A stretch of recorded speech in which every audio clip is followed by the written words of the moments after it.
कल कथा में हमने आपको सुनाया कि कैसे भागवत की कथा सुनने से धुंधकारी जैसे दुष्ट की भी मुक्ति हुई।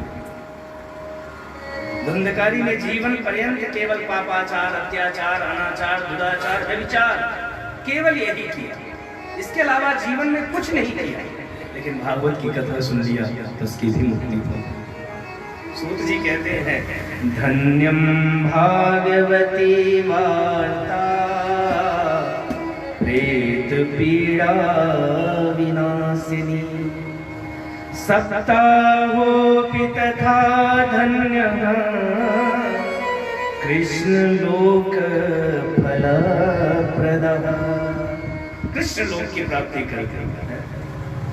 धुंधकारी जैसा दुष्ट व्यक्ति जिसने जीवन में कभी ठाकुर जी का नाम नहीं लिया, लेकिन अंत में मरने के बाद भागवत कथा सुनाई गई और उसकी मुक्ति हो गई, तो हम लोग तो जीते जी सुन रहे हैं, क्या हमारी मुक्ति नहीं होगी?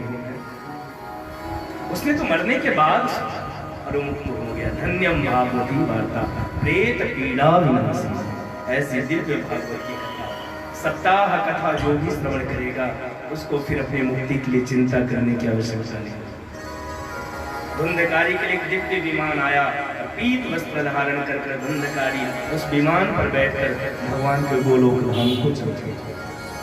जैसे धुंधकारी गया तो जितने लोग वहां बैठे थे सब गोकर्ण जी के पास आए, बोले महाराज कथा तो हमने भी सुनी है, धुंधकारी ने अकेले थोड़ी ना सुनी, हमने भी सुनी, तो विमान फिर धुंधकारी के लिए ही क्यों आया? हमारे लिए भी आना चाहिए ना, एक विमान क्यों आया? हम सबके लिए आना चाहिए।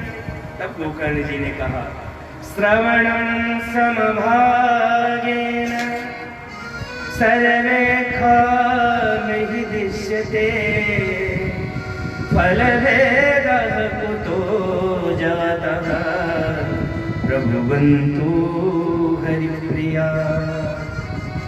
श्रवणस्य विभेदेन फलभेदोऽत्र संस्थितः। श्रवणं तुम कृतं सर्वैः तथा मननं कृतं। सबने कहा महाराज एक विमान क्यों आया, हमारे लिए भी आना चाहिए। और गोकर्ण जी ने कहा, कथा तो सबने सुनी, लेकिन श्रवण में सबके भेद कर इनका सबका मन नहीं था। जिसने मन लगाकर कथा सुनी उसी की मुक्ति हो गई। सबने कहा महाराज एक काम करिए, आप पुनः भागवत सुनाइए। इस बार हम सब भी मन लगाकर सुनेंगे, पुनः आप भागवत सुनाइए। तब गोकर्ण जी ने सावन के महीने में, भागवत जी में लिखा है कि श्रावणे मास गोकर्णः कथा मुचे तथा पुनः। श्रावण के महीने में पुनः भागवत की कथा का आयोजन हुआ। गोकर्ण जी पुनः व्यासपीठ पर बैठे और जैसे ही भागवत का समापन हुआ, विश्राम हुआ, अनेकों विमान आए और गोकर्ण जी के लिए तो स्वयं ठाकुर जी आए। और जैसे राम जी पूरे नगर को लेकर सरयू के तट पर जाकर जल में भगवान ने समाधि ली और जल से साकेत धाम को चले गए, ऐसे ही आज गोकर्ण जी पूरे गांव वालों को लेकर भगवान के गोलोक धाम को चले गए। ये है भागवत की महिमा भैया।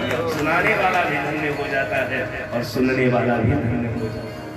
तभी तो आरती में गाते हैं, यह है अमर ग्रंथ, यह है मुक्ति पंथ, यह है पंचम वेद निराला, नव ज्योति जगाने वाला। ये अमर ग्रंथ, ये मुक्ति पंथ, यह पंचम वेद निराला, नव ज्योति जगाने वाला।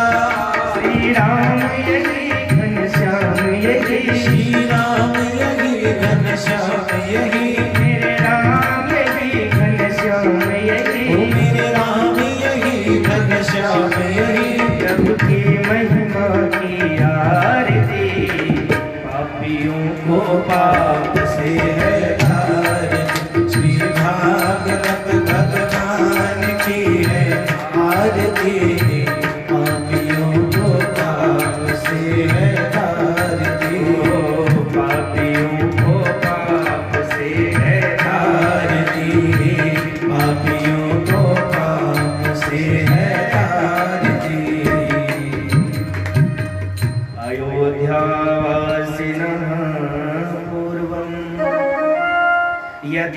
रामेण संगता तथा कृष्णेन ते नीता गोलोकं योगी दुर्लभम्। आज गोकर्ण जी सब गांव वालों को लेकर भगवान के गोलोक धाम को चले गए। राम जी जब अपनी लीला का विश्राम करके इस धराधाम धाम को छोड़कर गए तो राम जी केवल हनुमान जी को छोड़कर केवल हनुमान जी महाराज बाकी सबको अपने साथ ले गए। हनुमान जी से भी पूछा, हनुमान तुमको चलना है? हनुमान जी ने कहा, प्रभु आपके साथ तो मैं भी चलना चाहूंगा, लेकिन प्रभु मन में एक शंका है। राम जी ने कहा, तेरे मन में क्या शंका है? बोल। अरे मेरे साथ चल, तेरी हर शंका का समाधान होगा। हनुमान जी ने कहा, साथ में नहीं चलूंगा, पहले मेरी शंका का समाधान करो। राम जी ने कहा, तो पूछो। हनुमान जी ने कहा, प्रभु एक बात बताओ, साकेत धाम में आपकी कथा होगी कि नहीं? राम जी ने कहा, भले आपकी कथा छोड़, वहां हम रहेंगे।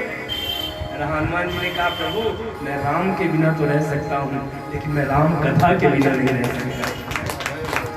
रामचरित सुनि रे को रसी